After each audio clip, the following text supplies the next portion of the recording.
Holmes, there you are. I saw Mrs. Dixon at the station. She asked me to remember to you, and she sent you the compliments of the season. What do you make of it? Eh? I'm back, Holmes. It makes an excellent exercise. You know my methods. What are you doing? Well, hanging up your hat. You seem to want to be rid of it. No, Watson. Examine it. Tell me what you find. Is it a clue? Not a clue, but several.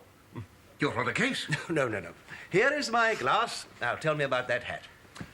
I'm delighted to see you back. It is lonely here without you. I trust you return my compliments to Mrs. Dixon. Now, what do you find?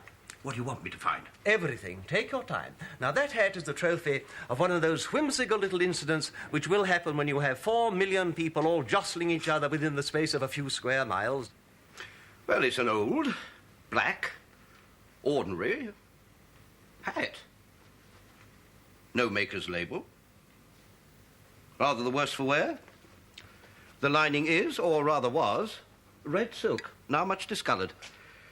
The initials, HB, are embossed inside. How am I doing? Very well. Go on. Well, it's very dusty. It's spotted in some places. It looks as though... Yes. Someone has tried to cover up the spots with black ink.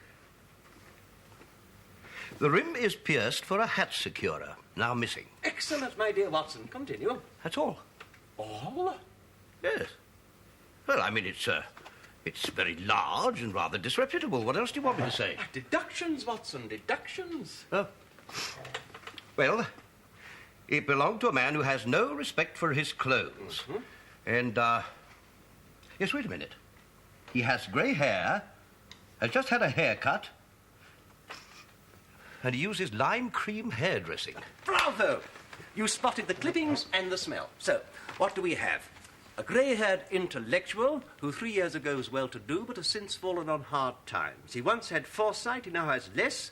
His wife has ceased to love him, and it is doubtful if he has gas laid on in his house. Oh, my dear Holmes, you're certainly joking. Well, not in the least. You have the evidence. Oh, come. Why intellectual? How can you possibly know about the man's financial standing? Firstly, it is a matter of cubic capacity.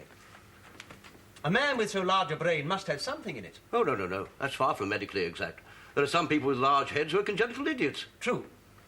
But this man leads a sedentary life, indicated by the amount of domestic dust. When new, this hat was a very good one. Notice the quality of the ribbed silk band and the silk lining. He had the foresight to take precaution against the wind by having a hat securer fitted. But he has less foresight now, for when it broke, he did not have it repaired. A sedentary man with taste, foresight, and such cranial capacity is unlikely to be an idiot. You have an answer for everything. But I notice you have avoided telling me about the man's wealth 3 years ago and poverty now. Now, this once excellent hat is 3 years old. These flat brims curled at the edges only came into fashion then.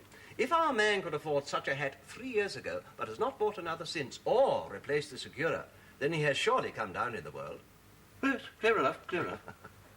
But please, Holmes, just for my peace of mind, confound me further by telling me why his wife has ceased to love him. Well, now, this hat has not been brushed for weeks. When a man is allowed to go about with such an accumulation of dust upon his hat, one fears he has lost his wife's affection. And that is what has happened to Mr. Henry Baker. I see. Thank you. Thank you.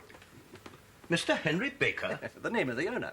Oh, come now, Holmes, really, you go too far. To assume that the initials HB stand for... Well, I mean, they could equally stand for Hathaway Broughton. And anyway, he might be a bachelor. Nay, that would be to neglect the evidence of the goose. Goose? Lost by the same man on the corner of Goode Street. It had a label round its neck marked Mrs. Henry Baker. You saw all this? Then you are involved in some crime. No crime, Watson. 2 nights ago, Peterson, the commissioner, saw a man set upon by a couple of roughs. In defending himself, the man broke a shop window. When Peterson rushed up, they all fled. Why? Why? I mean, surely this Mr. Henry Baker was the injured party. Ah, but Peterson was in uniform and Baker had broken a window. Seeing an official-looking person running towards him, he panicked and took to his heels, leaving behind his hat and his Christmas dinner.